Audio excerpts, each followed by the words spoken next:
presentations. So what I'm going to do is just ask us to each pose a question to one or more of the others and have some back and forth, and we'll try to keep it brief both on the question side and the answer side to make sure we leave time for others to chime in.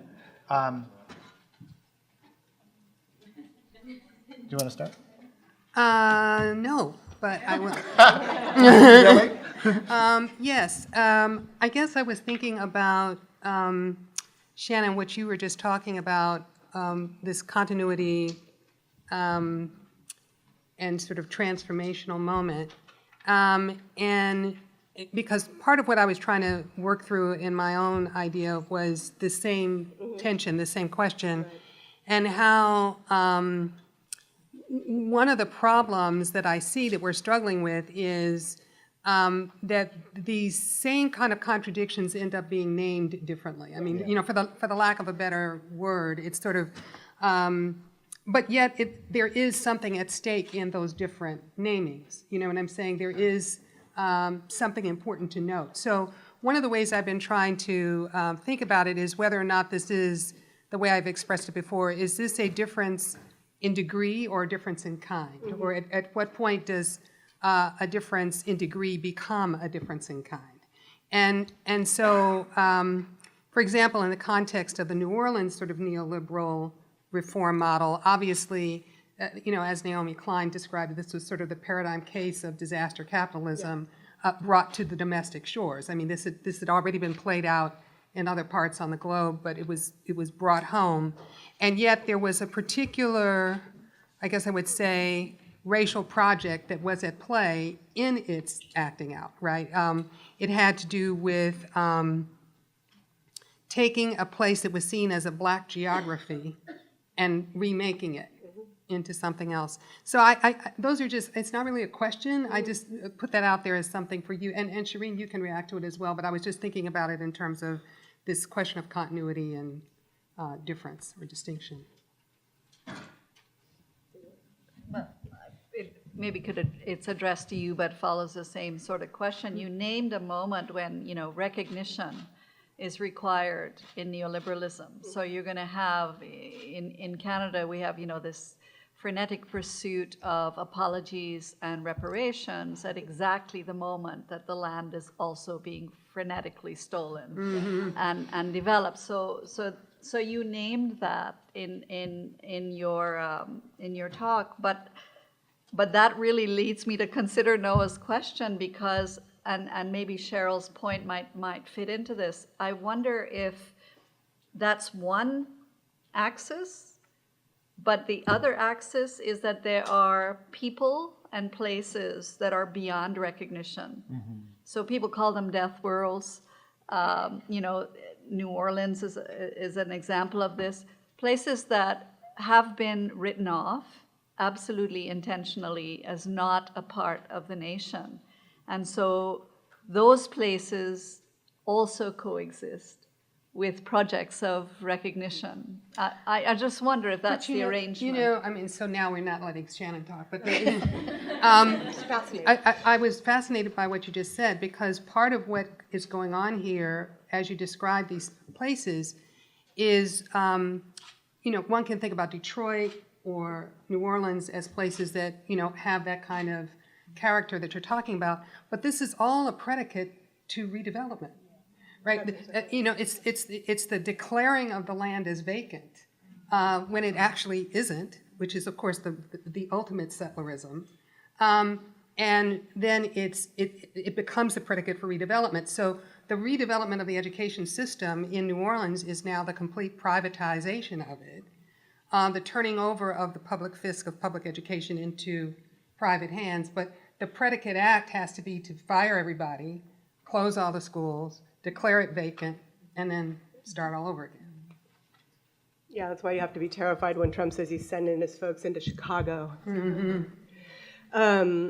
So yeah, I absolutely agree with that. I think it's both, you know, I wanted to emphasize the continuities of white supremacy and misogyny, which I think are structured into our country as it is currently, you know, as it currently exists as a settler state. And look at the ways those shift over time, and you might have gotten a better sense of that if I had more of the cases as I kind of move through it. But I think it's, it does change both in degree and in kind, although those things are constants. They're just retooled in different moments, depending, I think, largely on the needs of the capitalist settler state. And so, it's, if we want to figure out how this election happened or why suddenly white supremacy is rearing its ugly head in such an open form, let's look at what's happening with, economics globally. And I think it's pretty clear that, the tensions or contradictions within capitalism kind of rear up every so often. And the fact that Trump did so well may be as much about his assertions that he'll bring us to a post-neoliberal moment, right? Get us out of those contradictions that people were suffering as anything else, right? So, and I do think the example of New Orleans or of the cities kind of they get retooled at different moments, right? And so, yes, and I mean, Native peoples in Canada, they may be celebrating a moment, the country may be celebrating a moment of recognition, but certainly Native peoples in former moments were that death world population, right? So what's going on with the economy in the settler state in Canada that's allowing for that retooling now? Well, it's even, I want to emphasize that the retooling is happening at exactly the moment of the most intense violence, where children under 10 are killing themselves in large numbers in indigenous communities because of what's happening in those communities. And those are the very communities that the state is saying it's saving and reconciling with. Meanwhile, thousands and thousands of Native women are missing and disappeared. Did you have a question, Maya? Well, I'm trying to be mindful of time and also see whether any of you would like to pose another question back and have it flow in this direction on the panel or not. No need to, but. I have a super general question. There's been kind of a back and forth in the discussion today and what different people said about where we actually are in terms of the capitalist moment. And I'm wondering how you two feel about the idea of a post-neoliberalism in the United States and whether, the indication, I guess you kind of addressed this to some extent, but, and obviously we're not in some kind of full-fledged shift out of neoliberalism, like that the structures are there for neoliberalism for the short haul anyway, but I wonder if you think that's where we might be going. Yeah, I don't know. I mean, partly what I was trying to gesture to is the extent to which what we're witnessing here, and I think Shireen's comments as well, is a sort of domestic expression of a broader global kind of turn. I know Asla earlier was talking about the consequences of a kind of logic coming out of the war on terror, setting up conditions for authoritarian projects to articulate themselves. And I think, honestly, it's too soon to say. I do think that the deep grooves that neoliberalism had built, the sort of networks of and flows, are not going to be easily sort of turned around. That is an infrastructure that's been really cultivated and built quite strongly. That's not to say that I don't think the sort of the white nationalist project cannot think about ways to realign it, but ultimately, if we come back to your point, which, not to be economically determinist here, but if we come back to your point about what about the money, that I think that these are the kinds of contradictions that I think we're witnessing, but have often lived through different moments in the past. I mean, if we think about the installation of the neoliberal model, it was resisted initially in part by a certain kind of nationalist expression, like, we don't want our jobs going overseas. We don't want the profits sort of offshore. But to some extent, that has always masked, in my view, the way in which it's always been a global system, right? And so I don't mean to say that these differences don't matter, because I think they do matter quite a bit. But I would just suggest that in some ways, I wouldn't want to get hung up on whether or not it's called neoliberal, but rather attend to those deep grooves and the ways in which things have been kind of carved up. And what it gets named matters, because it does enable certain kinds of things that might be suppressed under other kinds of discourses. But it kind of goes back to what Shireen was talking about, right? I mean, it's both the personal whiteness and the wages of it in the broader context that are really what are always in operation.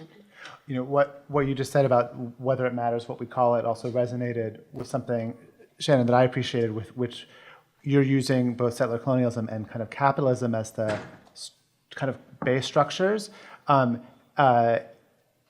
in a way that lets us think about neoliberalism as being a particular moment in capitalism, as opposed to what I think is often thought of of neoliberalism as being the most pure form of capitalism, which is itself linked to the notion that the market is the essence of capitalism. But if you have a racial capitalist view of what that structure is, then that was never correct. And that gives you the space to think of neoliberalism as being a moment in a project of racial accumulation, which but isn't necessary or ultimate, which I think that helps create the space that you're thinking about for how it can shift over time.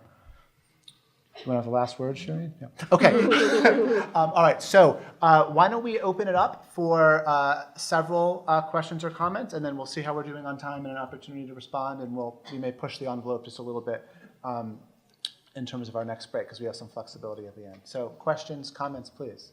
And if you can go to the mics, that's ideal. There may also be mics that can be passed to you.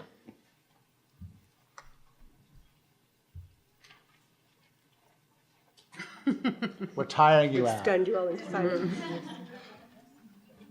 Hi, thank you for this. My name is Regina Freer. I'm wondering about the role of resistance in all of the kind of patterns that you set up. You talk about stability, and so I think inherent in that is something else. And I just wonder if you could say more about the role of resistance. Is it kind of continually subsumed and appropriated?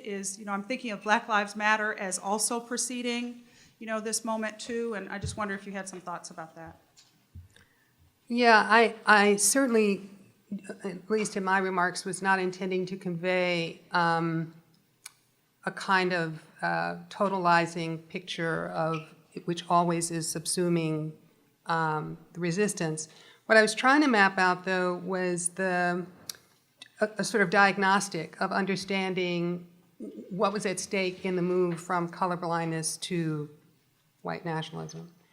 And I do think that much in the same way that we see this sort of, and Ananya alluded to it earlier, I think, the critique of inequality that emerged out of 2008, right? The incomplete, in many ways, critique of inequality that moved out of, that came out of 2008 was in part a product of a social movement pressure to name what was happening, to name the Wall Street thievery for what it was.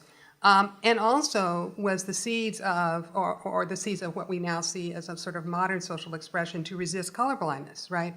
So it's in some ways, it's to build on Shireen's point, it's at the very moment when the thing is most at its consolidated peak, right? That when you have doctrinally, in terms of law, colorblindness as being the dominant understanding of the way in which you're supposed to understand race. We have post-racialism, which is a sort of progressive version of colorblindness. All of these things were at their peak at the very moment that the carceral state itself was expressing the most severe form of racist violence. And out of that comes the refusal, right, to accept that as the frame to understand reality, right? And so I see the resistance as key to understanding to some degree why you get the counter reaction, right? You know what I'm saying? So in some ways, we're in a counter reaction to a moment in which was in some ways resisting the frameworks that were being promulgated as a way of understanding reality. So Black Lives Matter is directly resisting the idea that we should understand that society is colorblind, and it's based upon the reality of the way in which Black life was deemed disposable, right? So I think that much in that same context, if we take a look at what has already emerged just in the couple of months since Trump took office, is we can see a profound level of resistance. Certainly not. I don't want to overstate and sort of suggest that we have found the answer. But what I am saying is that all of these things are, in fact, ways in which a dynamic of resistance and reaction are visible. Right? The idea that we would accept the ban, the travel ban, quietly, right? That was a miscalculation. And there'll be others. I just want to add just two quick things. After the last brilliant panel, the audience pressed that panel quite a lot for, like, what have you got to say for what we should do? So I began trying to scramble to think, what have I got to say for resistance? And I really could only come up with two things, and it might sound quite lame, but they've turned out to be quite important for me. One is that it's no joke that this is globally organized. And that when I was writing my book on Muslims and the law, I was doing the research shortly after 2001, I had no idea that the responses to Muslims was so globally organized, and that all the Western states sat down together, and that you get Daniel Pipes circulating articles in Danish newspapers, and it was like truly, I was quite naive at that point. I just thought it was a particular framework of global organizing, and I didn't sort of realize the extent of it. So I would say that that's the first message to those of us engaged in resistance, that this is in no way, shape, or form national. This is entirely global, whatever is coming at us. That was the first thing.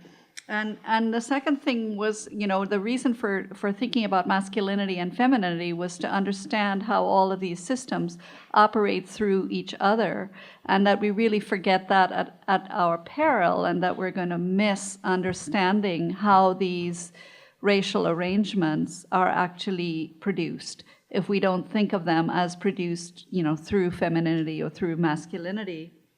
And the final thing is, if the body has to express arrangements of power, then we can't afford to sort of understand what's coming at us as a whole bunch of separate issues, that they're so inextricably linked. It was a bit discouraging for me to see the Women's March, for instance, have relatively few signs about Black Lives Matter, because people didn't seem to get this analysis that what was coming at them was patriarchy and through white supremacy, not just a complication of white supremacy, but through it. And that really is going to change organizing if we could understand that a bit better. It wouldn't be these silos that just think of how they complicate each other. It would be understanding what's coming at us as a project. So that was it.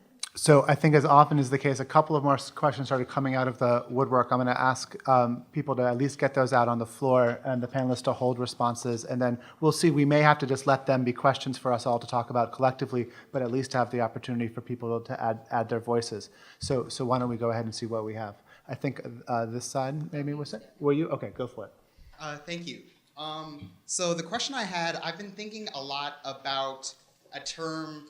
I guess I'd want to call it something in the likes of like white auto-cannibalism, which is the sense of whiteness eating itself, right? We've been talking a lot about this idea of like familial relationships within whiteness and within the creation and solidarities of whiteness, but I think just as much we've seen a continuity of whiteness sort of fighting itself historically. You can think about it in even just thinking about like the history of the world wars we've seen, World War I and World War II, there was a strange sort of infighting notion that like centered around whiteness, and all of those countries we found actually have familial relationships to each other at some point down the line.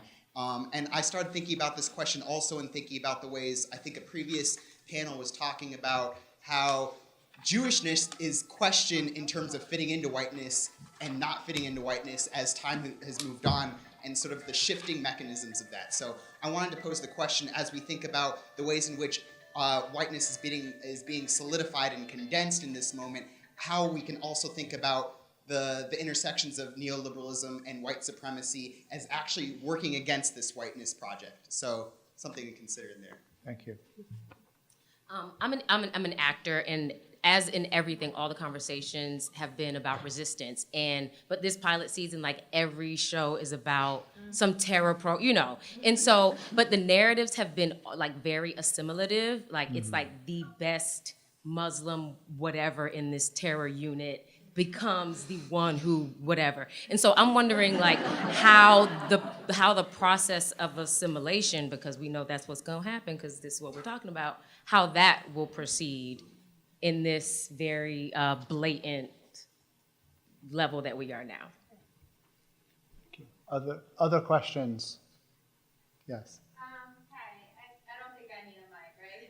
I wanted to kind of ask some questions about democracy and about basically like, cities versus rural and the new kind of break versus the old EU and that type of thing in terms of, are we seeing this white nationalism not only in terms of kind of backlash to globalization, which it created, but also as kind of a realization that neoliberalism can be, with the face from China instead of from America, so that colorblindness is going to be, something that actually is realized in the new kind of world. So my question kind of has to do with how we're going to deal with understanding it in terms of the demographic issue. As well, I wanted to also kind of bring up what came to my mind when I was thinking about all of this was how James Baldwin has said, you have done everything you can to us, how are you going to save yourself? So I'm wondering if what we're seeing here is kind of a last gasp of trying to save themselves in a world that, kind of like the other gentleman over there said, is now going to be eating. All right, we've got one more, and then we'll stop. Thank you. I just wanted to ask as an alternative explanation, because yes, both the Democrats who serve the multicultural kind of view of things and the right, who are extremely white supremacists and all of the things that go along with that. One is this, yes, there's a through line. This capitalism, they both serve that system. But there is another explanation, which is when Clinton was being impeached, the first Clinton, there was this rise of this right extreme group. There were a section of the ruling class that was fighting for a different, as you were talking about, a whole cohering, different view of what this society should be, of the extreme Christian fundamentalism, of the absolutism, of the open white supremacy. And that actually has been growing in the background. And there's a fight going on between the liberal section, who also is racist, who also is imperialist, and this other group. And one has won out right now. And it is a qualitatively different form of governance, because they say to fuck all the laws, excuse my language, but no, we will mow down, we're gonna go to Chicago and we're gonna commit genocide. We're gonna go to Standing Rock and we're just gonna mow people down. There's a fight going on up there, and we can't side with either one of them because they're both monstrous, but we can in our millions oppose this fascist, there is a quality, I think, a different quality to what's in place right now, and we have to face it and understand it. But I think it's a different source. Islamic fundamentalism is real, okay? There is a war against the US. Now, we caused that, but that still is a very real dynamic that both of these groups are having different explanations for how to deal with, okay? And the one that's in power right now, we won't have a conference in 3 months' time if this continues on this path. Thank you. So I'm going to now exercise the prerogative of the moderator to answer on behalf of the panel and say, let's talk during the break or the reception. Thank you very much for your questions.